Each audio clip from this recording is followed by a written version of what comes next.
Nós temos meditado na palavra de Deus nesse tema, os caminhos da reforma. Essas reflexões são setembro, estamos encerrando aqui o mês já. Vão nos seguir ainda no mês de outubro, é o mês da reforma protestante, o mês que celebramos a reforma protestante. Vamos seguir então com esse tema de reflexões. Estamos caminhando um pouco na história da igreja no livro de Atos dos Apóstolos, depois vamos falar um pouco da história mesmo da igreja com as ações de Deus antes e pós-reforma protestante, que é uma marca na história de vida da igreja, do caminhar da igreja na história também. Primeiro domingo nós falamos sobre eis que surge a igreja que vem no cumprir da promessa de Deus, do sustento da graça de Deus, no agir do Espírito Santo que a capacita, e a igreja surgiu fazendo discípulos em Jerusalém. Depois, domingo passado, nós olhamos sobre as características então dessa igreja. A igreja surgiu com algumas características, que são preservadas pelo povo de Deus, no agir do Senhor junto dela, junto de todo o povo, até os dias de hoje. Características presentes lá com os apóstolos, com os discípulos no início de tudo, características que continuam na nossa vida, porque o nosso Deus é imutável, e essas virtudes de Deus para a sua igreja são virtudes que contribuem para a glória do seu nome, para o crescimento do seu reino, para a edificação do seu povo, elas não vão faltar para nós. Hoje, quero lembrar os irmãos, mais uma parte da nossa reflexão, dos caminhos da reforma, e surgindo a igreja com as suas características, muito rapidamente, eis que surgem as perseguições. Perseguições vêm contra a igreja. Há dois textos, um é a continuidade dos textos que o Josiel começou a ler para nós, as bem-aventuranças. Ele leu até o verso 10, nós vamos ler o verso 11 e 12, tá bom? Vou ler, vocês acompanham, o texto está projetado para vocês, para os nossos internautas também. Versos 11 e 12 do capítulo 5 de Mateus, finalzinho das bem-aventuranças no início do Sermão do Monte. Bem-aventurados sois quando por minha causa vos injuriarem e vos perseguirem, e mentindo disserem todo o mal contra vós. Regozijai-vos e exultai, porque grande é o vosso galardão nos céus, pois assim perseguiram aos profetas que vieram antes de vós. Um outro texto, agora em Atos, capítulo 8. O que acontece antes de Atos 8 você conhece.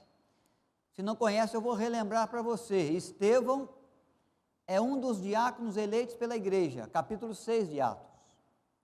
No capítulo 7, ele está dando testemunho do Senhor.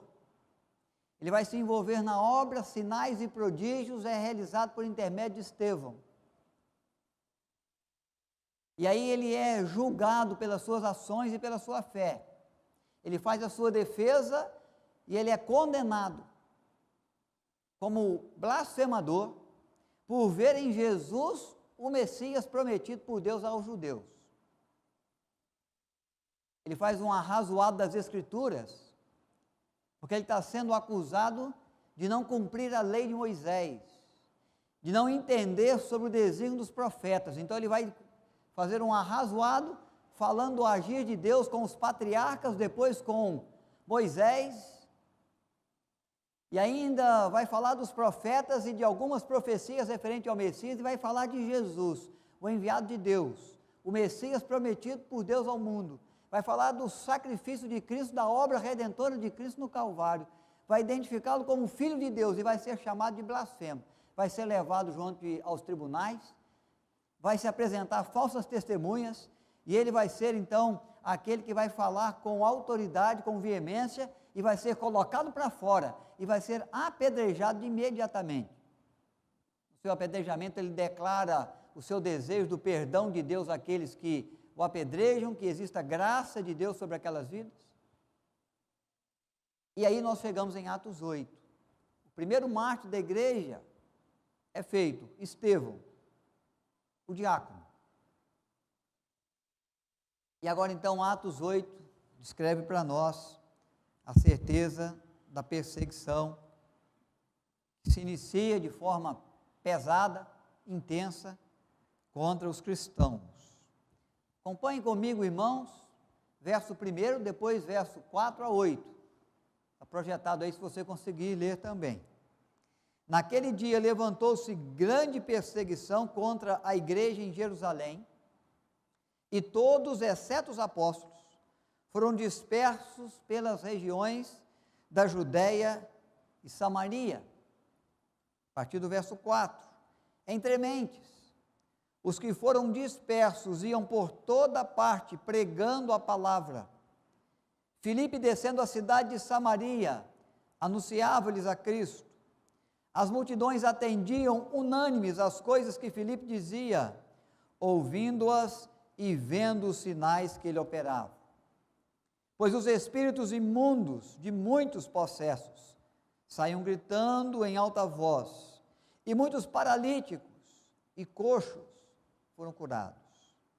E houve grande alegria naquela cidade.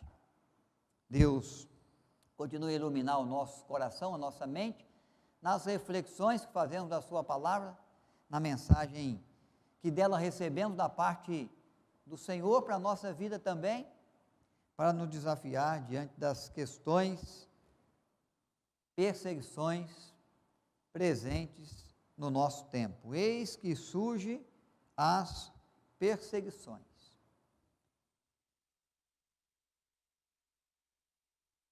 Quais são as causas da perseguição da igreja? A causa da perseguição da igreja é a sua fé em Jesus. É a proclamação do evangelho que a igreja faz. É a maneira como a igreja se dispõe, os discípulos se dispõem para dizerem que Jesus é o seu Senhor. E para viverem sustentando esse evangelho, essa palavra de Deus nas suas vidas, em obediência a todo o ensino que o Senhor Jesus lhes deu. É o viver segundo a doutrina dos apóstolos, segundo o princípio que Cristo mesmo determinou aos discípulos. Aqueles que são feitos discípulos são batizados e são ensinados a guardar todas as coisas que Jesus havia ordenado aos seus apóstolos. Nós já vimos isso como uma grande característica da igreja. E a igreja então aqui, em Jerusalém, a primeira igreja cristã, o grupo de discípulos de Cristo começa a sofrer a sua perseguição, sofrendo açoites, prisão e morte. Inicia-se a morte com Estevão e segue a perseguição aos cristãos de Jerusalém, de maneira que eles têm que deixar a cidade. Ficam os apóstolos, os demais irmãos saem em retirada, é a dispersão. Mas o texto vai deixar bem claro, aonde vão, proclamam as grandezas de Deus, falam do evangelho, anunciam as boas novas, são instrumentos de Deus para realizar grandioso do Senhor, expulsando demônios, curando pessoas, sinais e prodígios são feitos, e acompanham a igreja. Mas sobre a igreja vem grande perseguição, diz o texto, grande perseguição vem sobre os cristãos, sobre os discípulos, e eles vão, mas eles não se calam. A perseguição é no propósito de fazer calar. A perseguição é na intenção de destruir, de aniquilar, de extinguir a fé no Nazareno, a fé no crucificado, a fé que proclama perdão de pecados no sangue derramado no Calvário, na cruz, na crucificação de Jesus de Nazaré, em Jerusalém. Perseguições, irmãos, correm por todo o mundo. Nós vivemos na nossa igreja todos os anos um momento de intercessão especial, num culto de intercessão pela igreja perseguida. Então essa é uma grande realidade. Hoje mais de 100 milhões de cristãos são perseguidos por causa da sua fé. A perseguição que começou em Jerusalém. começou junto aos primeiros cristãos, ela não parou. Ela percorre o tempo e a história. Ela continua presente junto a nações, junto a tribos, junto a línguas. A perseguição está aí, sobre os discípulos de Cristo, assolando o corpo da igreja. Irmãos nossos são presos, irmãos nossos em algum lugar do mundo são mortos, irmãos nossos em alguns lugares têm os seus locais de reunião invadidos, locais queimados, seus filhos retirados, seu comércio roubado, suas colheitas também. Irmãos nossos estão andando como peregrinos de verdade, tendo que deixar cidade, tendo que deixar lugarejo, tendo que deixar para trás família, tendo que deixar para trás colheitas, por causa de uma perseguição existente e presente. Irmãos nossos são levados para centros de concentração, como na Coreia do Norte, que é o país que mais persegue cristãos com veemência, com dureza, com maldade, com perversão, já há mais de 15 anos.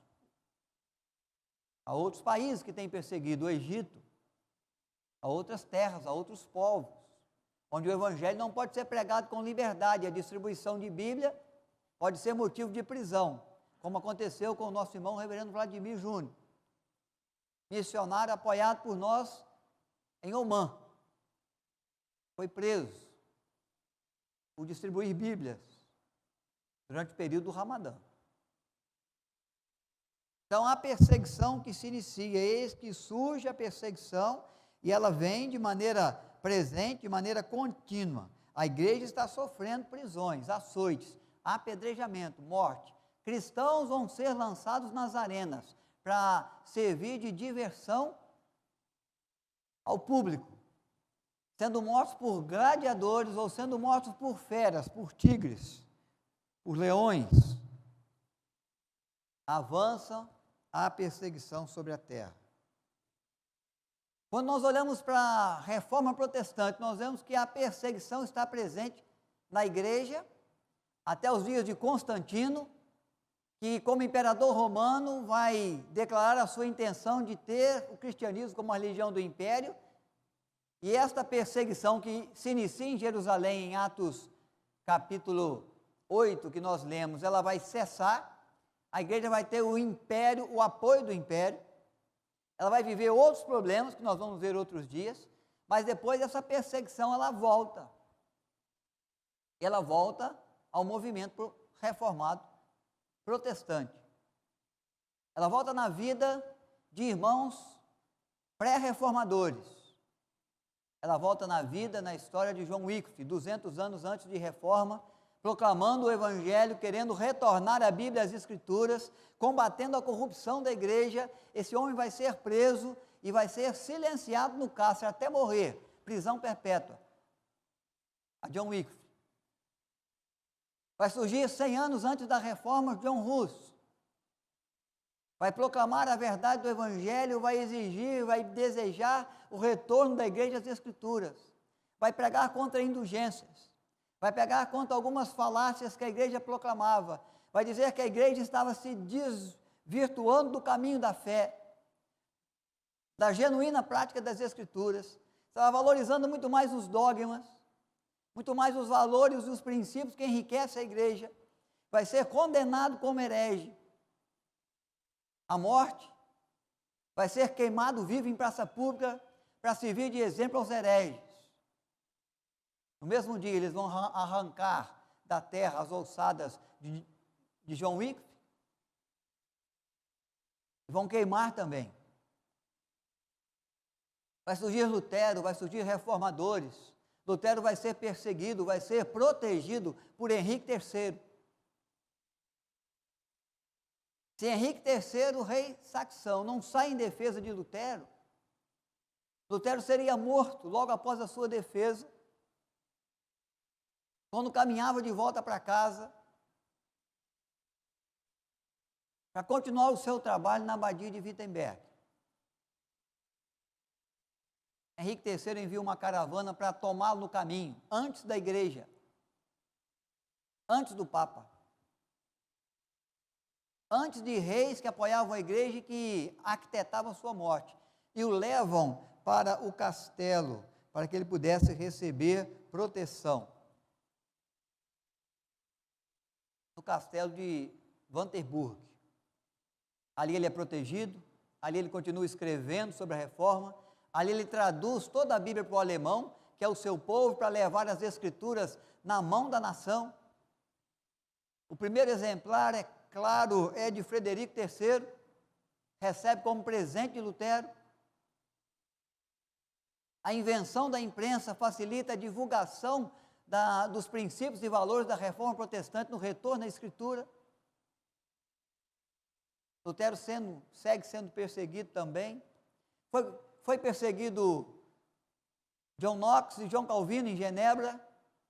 Eles chegam em Genebra, eles querem transformar Genebra numa cidade que segue o princípio da Bíblia, o princípio da fé cristã. De início ele é rejeitado, é expulso da cidade. Mais tarde, é claro, eles vão mandar chamar eles de volta. Genebra vai se transformar na maquete de Deus do mundo. Mas antes eles são perseguidos, eles são rejeitados, eles são expulsos da cidade. Não há lugar para o movimento da fé protestante aqui. Nós não queremos problemas com reis, nós não queremos problemas com a igreja, nós não queremos problema com o Papa, nós não queremos ser excomungados e condenados à eternidade no inferno.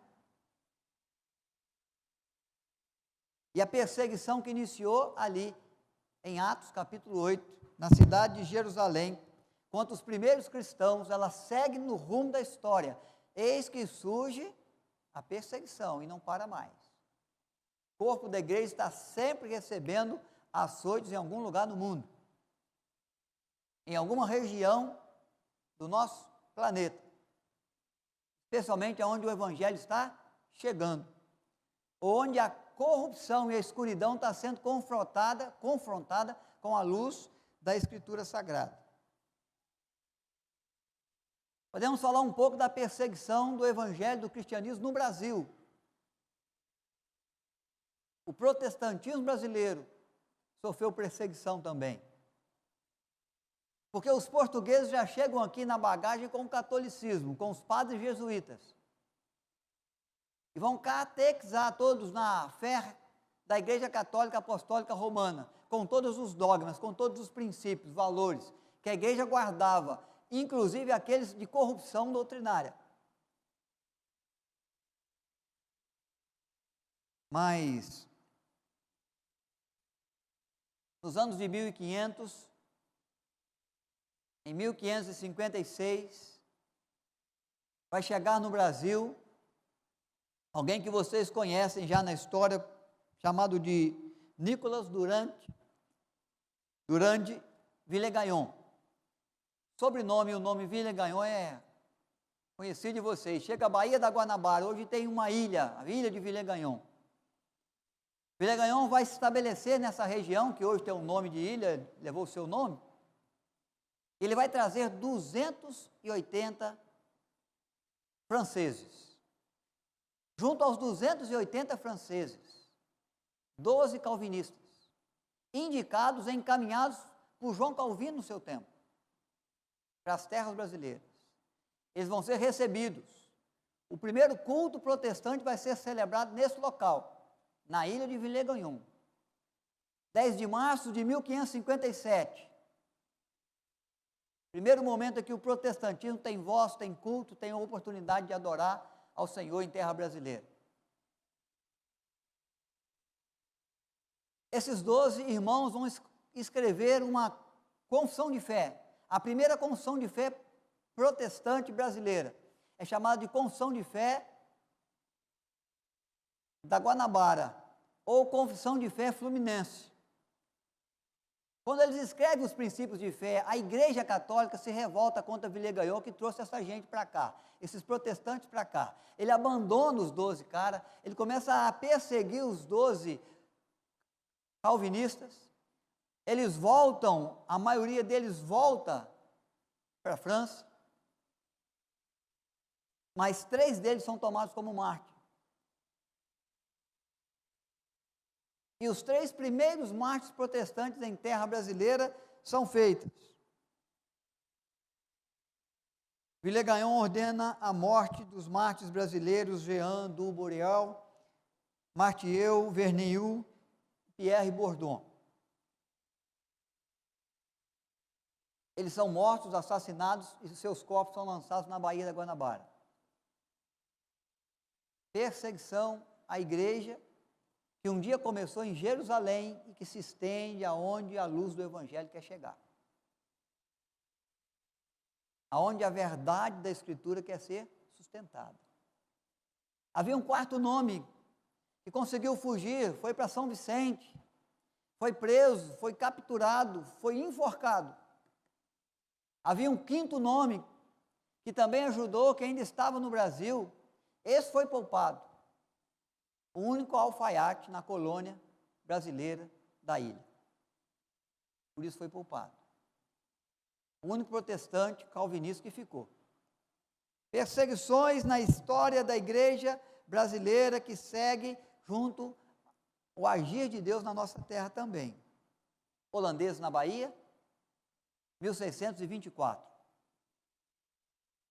Dentro do grupo de holandeses, muitos cristãos, de fé reformada, de princípio bíblico, que entram no combate e que são expulsos da Bahia, que vão depois se estabelecer lá no Recife mais algum tempo.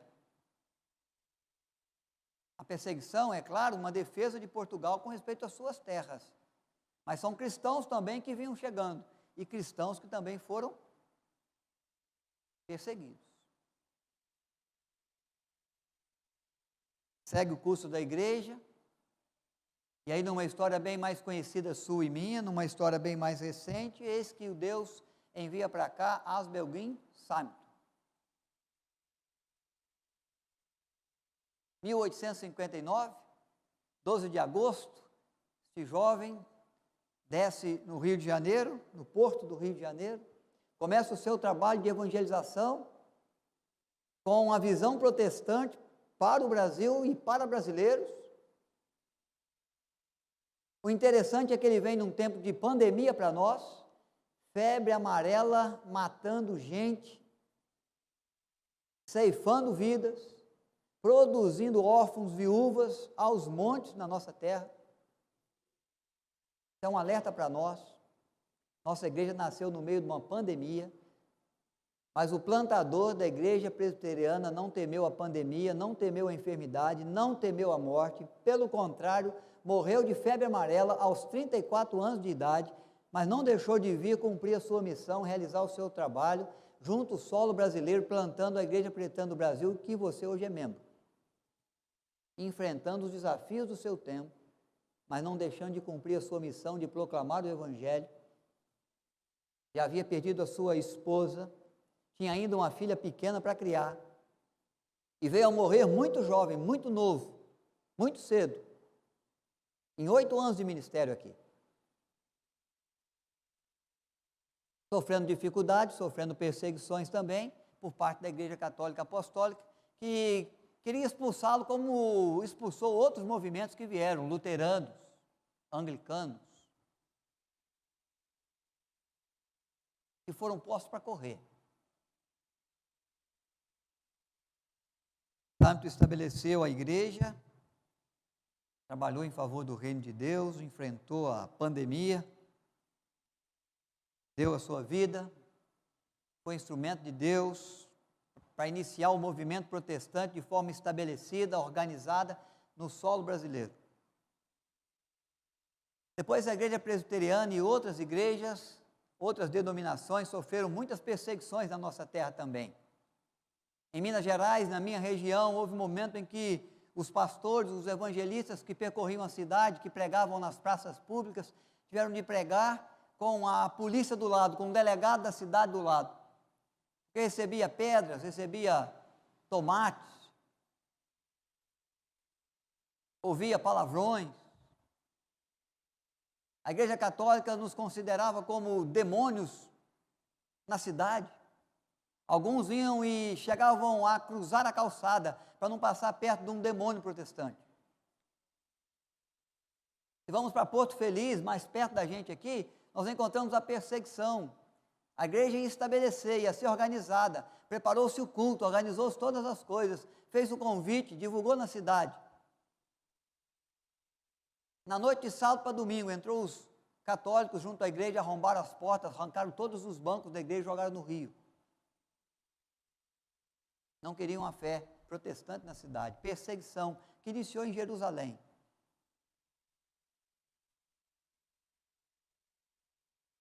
Tivemos há pouco tempo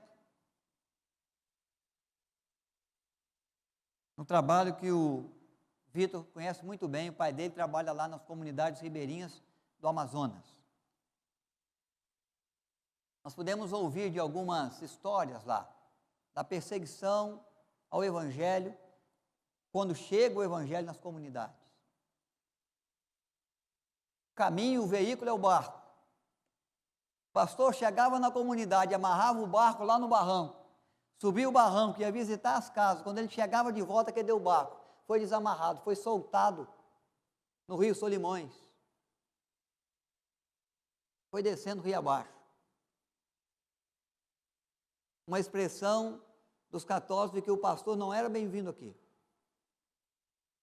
O pastor que nos contou essa história disse que isso aconteceu com ele 2 vezes. Das 2 vezes, ele ficou na beirada do barranco, esperando passar um barco que é como um ônibus, que leva para Manaus, que leva para as outras cidades, que liga as cidades. Enquanto ele aguardava. Das 2 vezes, veio uma embarcação subindo o rio, com um barco dele amarrado na corda, arrastando o barco dele rio acima. Ele acenou com as mãos, o cara encostou, ele contou a história, eu vim aqui, sou pastor, vim falar do Evangelho de Deus aqui, e eles soltaram o meu barco de covardia comigo, para mim não ter como ir embora. Nas 2 vezes ele teve seu barco devolvido. Nós visitamos uma comunidade que há uma grande separação entre católicos e protestantes. As casas eram em lugares isolados, um na ponta, outro na outra ponta da ilha.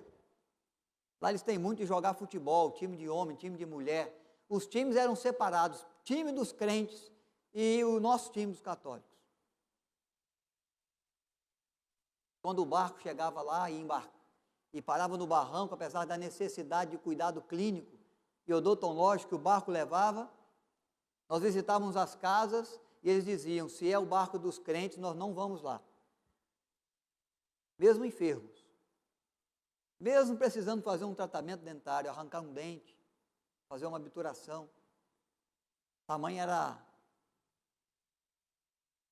perseguição ao movimento de fé protestante na comunidade. Pode ser que o pastor Paulo tenha vivido isso lá, ou viva algo semelhante lá, ou iniciou algum trabalho onde ele teve que enfrentar isso lá. Aonde o Evangelho chega, normalmente ele enfrenta dificuldades, e ele vive milagres. Houve uma comunidade ribeirinha que nós visitamos, e o rio cresce e o barranco vai caindo. E começou a cair e a derrubar todas as casas. E as casas, então, vão sendo jogadas para frente. A pessoa vai abrindo uma picada no mato um pouco para frente, vai jogando a casa dele para frente, ele perde aquela ali, mas ele faz uma nova um pouco para dentro da ilha. E houve uma das comunidades lá que todas as casas foram derrubadas à beira do barranco, só ficou a igreja. Nós vimos uma foto, um bico de barranco, os lados todos corroídos e a igreja firme lá, em pé na foto. Depois de um tempo é que ela caiu. Mas a última preservada foi a igreja. E por causa disso, muitos se converteram, porque viram o agir de Deus na preservação daquele templo, enquanto as outras casas todas foram levadas pelo rio primeiro. Perseguições, irmãos, por causa da fé em Jesus. Os nossos irmãos judeus viveram em Jerusalém, Judéia, Samaria. Apóstolos viveram perseguições. Nós também vivemos as nossas perseguições. Aflições que ocorrem em razão da fé exercida no Senhor. Conflitos que surgem para aqueles que se proclamam cristãos, que devem ser enfrentados com a certeza da bem-aventurança, que nós lemos no texto de Mateus, no capítulo 5. Bem-aventurados sois, quando por minha causa vos injuriarem e vos perseguirem e mentindo disserem todo mal contra vós. Regozijai-vos e exultai, porque grande é o vosso galardão nos céus, pois assim perseguiram também os profetas que vieram antes de vós.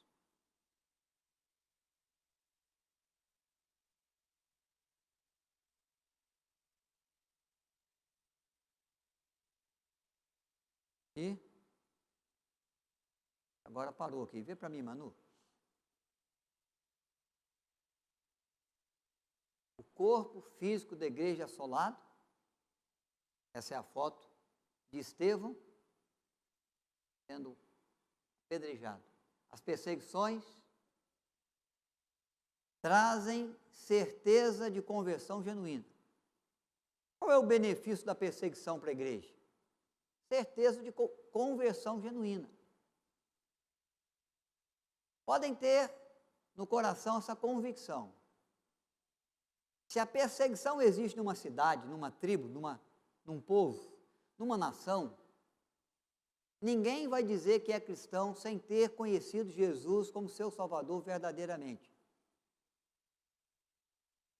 Porque ele sabe que isso não é um negócio de brincadeira. Isso não é um negócio de dizer que eu sou porque eu acho bonito. Não é um negócio que eu digo que eu sou, que eu pertenço, porque o pessoal é legal, porque a galera é boa. Não é um negócio que eu falo que eu sou porque meu pai é, meu filho é, meu cônjuge é. Não, nós não vamos por causa de vínculo familiar. Nós não vamos por causa de achar que é legal, que é bom. Nós vamos por reconhecer em Jesus Senhor e Salvador de verdade. Isso cria em nós um novo nascimento genuíno. Isso traz para nós o nascer de novo de verdade, que faz de nós nova criatura. Nós vamos ser zelosos com o nosso princípio de fé, com a nossa vida de fé. Nós vamos encarar o Evangelho quando nós entendemos que de fato o Senhor é Senhor da nossa vida. É o nosso Salvador pessoal. Ninguém entra nisso de brincadeira. Diferente de quando não há perseguição. Porque se não há perseguição, você pode vir à igreja, porque você gosta dos crentes, porque seu pai é cristão. Porque uma galera lá é legal. Porque o que se fala, o que se apresenta, as reuniões, os encontros, são agradáveis. Pode ser que você pertença à igreja até hoje por isso só, não tem uma conversão genuína, por isso que você falha tanto quando é perseguido e afrouxa tanto as regras. Quando você vê os mandamentos de Deus sendo estabelecidos para você, você acha que tudo é possível, que tudo é comum, que nada é pecado. Porque a conversão não aconteceu ainda, você tem que repensar isso. Se você encara o pecado como normal, você tem que repensar a sua conversão. Essa turma, esse grupo de irmãos, são genuínos na conversão. Eles não vão colocar a vida deles à mercê da arena de Roma à toa. Porque acham bonito o título de cristão. Porque acha legal ir ao templo. E é bacana esse grupo. Ninguém vai botar a cabeça na guilhotina de Roma como Paulo fez, se a conversão não é genuína. Então, conversão genuína gera crentes genuínos. Crentes genuínos geram ovelhas. Porque ovelha gera ovelha. Testemunho é dado com fidelidade. Testemunho é dado com firmeza. Testemunho com firmeza, testemunho com fidelidade, tendo abençoado o Senhor. Nós já vimos, acrescentava o Senhor dia a dia os que iam sendo salvos, enquanto a igreja vivia como igreja, testemunhando como ela tinha que testemunhar, enfrentando a fé e proclamando a Escritura como ela tinha que proclamar. Igreja perseguida, ninguém fica na caverna escondido, glorificando a Deus, só porque acha que é bonito. Ninguém recebe açoites, prisões, apedrejamento, sem ser cristão de verdade. Então, ou você é, ou você não é. Onde não há perseguição, há possibilidade daqueles que não são. Quando a perseguição chegou, a briga da igreja em Jerusalém depois foi o seguinte: quando o Império Romano coligou a igreja como a igreja do Império, o movimento cristão, muitos que tinham fugido da perseguição e disseram: eu não vou ser dessa igreja nunca porque eu não quero o império no meu calcanhar, vieram para a igreja dizendo: agora eu sou dessa igreja. Ele falou: não, você não é mais não, a sua conversão não é genuína. Você está vindo por conveniência, não por conversão. Então pode ser que a gente encontre cristãos no nosso meio onde não há perseguição religiosa, onde a igreja não está recebendo prisão, nem açoite, nem morte, gente que é crente por conveniência. Vou agradar meu pai, vou conviver com essa gente, vou ouvir o que eles têm para dizer, porque eles são um joia. É conveniente para você. Essa igreja não. A igreja perseguida é a igreja da conversão sincera. Porque se eu for pela conveniência, eu não quero açoites, eu não quero guilhotina, eu não quero arena com soldados e gladiadores. Eu não quero prisão, eu não quero morte. Então a perseguição gerou uma igreja de conversões genuínas e uma igreja pura. Pura no seu propósito. É claro, pecaminosa, tem pecado, tem falha, o ser humano está ali, é falho. Mas no propósito de cumprir a missão, ela é pura. No propósito de sustentar o evangelho na vida, ela é pura. O arrependimento é sincero, ele acontece. O reconhecimento da falha e o quebrantamento de coração, ela é real. Não é a igreja perfeita, porque o ser humano não é perfeito. Mas é uma igreja de pureza doutrinária, de pureza de comunhão, de bom propósito de comunhão. É uma igreja que está aprendendo a viver como Deus quer e gosta disso. E quando a igreja preserva a sua pureza e preserva a sua conversão genuína, ela não se corrompe.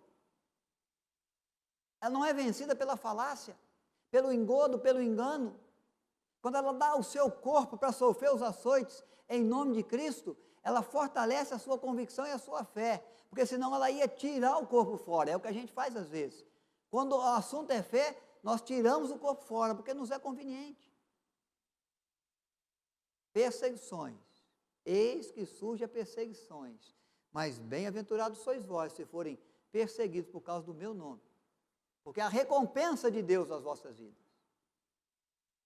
Quando falam mal contra vós, quando mentem a vosso respeito, quando vos perseguem e prendem e açoitam e matam, bem-aventurados sois, porque a pureza da igreja está sendo preservada e você está dando testemunho de uma conversão genuína. Você é cidadão do céu. Seu tesouro está na eternidade. Você é peregrino na terra. Seus olhos estão no porvir que Deus reservou. E as aflições do tempo presente em nada se comparam para você, pela glória que está por vir.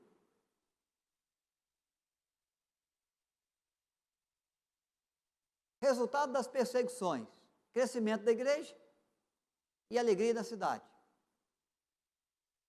Atos capítulo 8. Crescimento da igreja e alegria da cidade. Por onde vão pregando o evangelho. Todos os lugares. Também em Samaria, o evangelho vai sendo pregado. Irmãos vão dando testemunho do Senhor. Filipe está pregando o evangelho, vivendo o evangelho na cidade. Deus está agindo com o extraordinário. Milagres estão acontecendo. Há cegos que veem, há coxos que andam. Há endemoniados que são libertos dos espíritos malignos. Vidas vão se convertendo ao Senhor. E a cidade se enche de alegria. A cidade se enche de alegria. E houve grande alegria naquela cidade, diz o versículo 8. Irmãos, eu mencionei algumas perseguições que irmãos nossos viveram na história, para que você veja que perseguição é parte da vida, da missão da igreja. É circunstância que a igreja enfrenta. Você pode viver a suas no seu trabalho, com as chacotas que querem fazer com você, porque você é crente. Você pode ser desafiado na sua fé, quando recebe algum convite aí, impróprio para aqueles que amam o Senhor. E o mesmo que te oferece o convite, quando você cair, vai dizer: como você caiu nessa sendo crente? Como você se envolveu com isso sendo cristão? Vai vir as acusações. Mas se você for firme diante das provas, se você for firme diante das perseguições, a graça de Deus vai inundar e vai fortalecer e vai trazer frutos do seu testemunho. E a igreja vai se multiplicar. Em cada cidade em que a pessoa chega proclamando o evangelho, você pode ler Atos dos Apóstolos para fortalecer isso na sua convicção, no seu conhecimento. Cresce o número de discípulos. A igreja se multiplica, porque uma fé está sendo sustentada. Uma conversão genuína aconteceu, um nascido de novo se tornou uma partícula de Deus entre os homens e sai proclamando o Evangelho e sustentando essa fé na sua vida a qualquer preço, porque sabe que morrer pelo nome de Deus é honroso, é privilégio. E alguns, ao serem mortos, glorificavam a Deus por terem se achado dignos de sofrer por causa do nome de Cristo.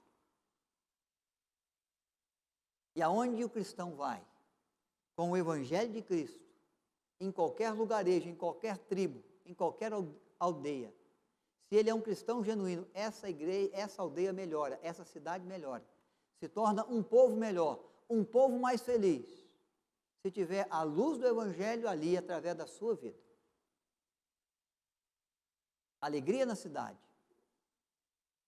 porque Filipe cumpria sua missão apesar da perseguição. Graças a Deus por homens e mulheres e crianças e jovens que entenderam o chamado de Deus. O apóstolo Paulo é aquele que foi preso várias vezes. Silas e Pedro foram presos, sustentando o Evangelho. Receberam açoites, mas glorificavam a Deus no cárcere, e Deus os livrou. Lhes deu permissão de testemunhar de Cristo mais um tempo. Depois foram mortos pela perseguição romana.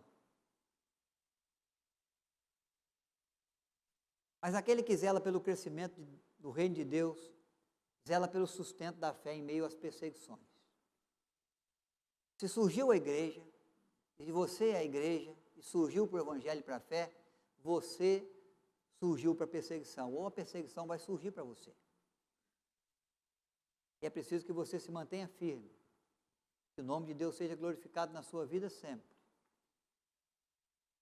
Que Deus veja em você um instrumento para fazer crescer o seu povo, glorificar o seu nome.